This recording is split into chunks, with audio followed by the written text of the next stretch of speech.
नमस्कार। आज भारत के थानथ्वेट के वर्गीकरण के बारे में अध्ययन करेंगे। थानथ्वेट महोदय ने भी अपने विभाजन में विभिन्न सांकेतिक वर्णों का उपयोग किया है। इसका आधार वनस्पति है।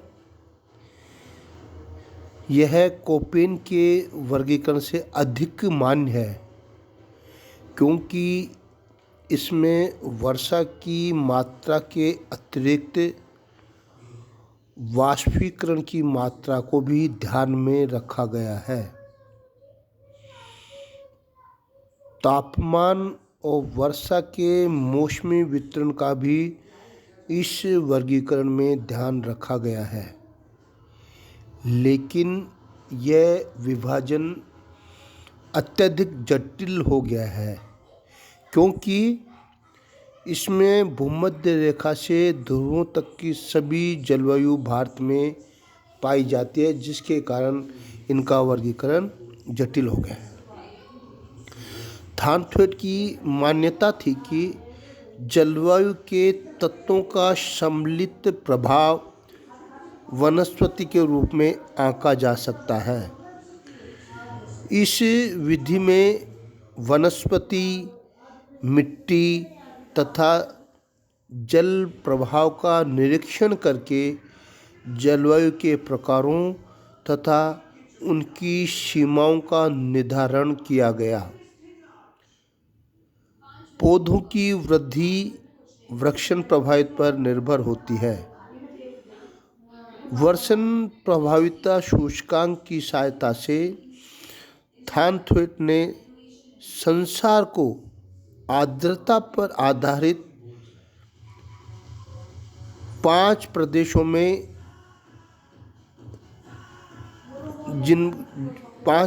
सांकेतिक अक्षरों के आधार पर, बड़े अक्षर कैपिटल और बड़े छोटे अक्षर होते हैं, उनमें बड़े अक्षरों के द्वारा व्यक्त किया।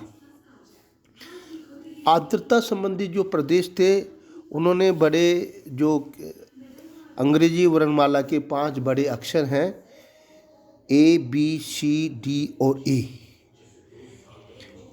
A को इन्होंने अधिक आर्द्र प्रदेश में माना, B को आर्द्र प्रदेश में, C को उपार्द्र में, D को अर्ध मरुस्थलीय में और E को मरुस्थलीय प्रदेश के अंतर्गत माना। ये जो सभी अक्षर थे अंग्रेजी वर्णमाला के बड़े अक्षर हैं। वनस्पति के प्रकार जो अधिक आर्द्रता वाले थे वो वर्षा के वन, बी आर्द्र में वन, उपार्द्र में घास के मैदान, अर्ध मरुस्थलीय जिसको डी से व्यक्त किया गया स्टेप से प्रदेश के अंतर्गत, और ई जिसको मरुस्थलीय प्रदेश के अंतर्गत था उसको मरुस्थल के अंतर्गत वनस्पति के प्रकारों में विभाजित किया गया है। वृष्टि की मौसमी सांद्रता के आधार पर, सीजनल कंसंट्रेशन के आधार पर आर्द्रता संबंधी उपयुक्त 5 प्रदेशों को पुनः 4 उपभागों में विभाजित किया गया है। इनको अंग्रेजी वर्णमाला के छोटे अक्षरों में R, S, W और D के अंतर्गत व्यक्त किया गया। R से मतलब प्रत्येक मौसम में पर्याप्त वर्षा।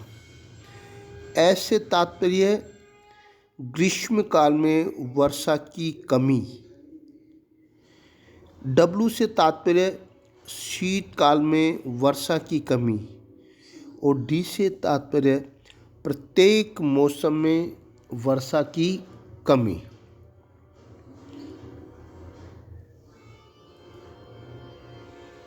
इस प्रकार तापमान और वर्षा के मौसमी मासिक वितरण का भी इस वर्गीकरण में ध्यान रखा गया है।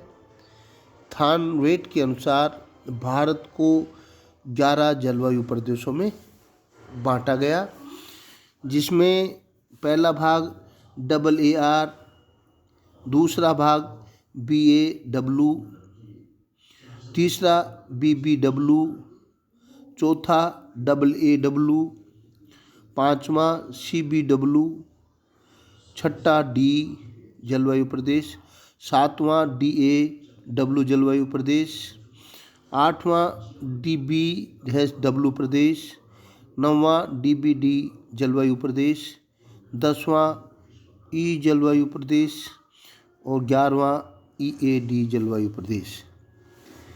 AAR जलवायु प्रदेश, इसमें तापमान एवं वर्षा साल भर ही अधिक रहती है।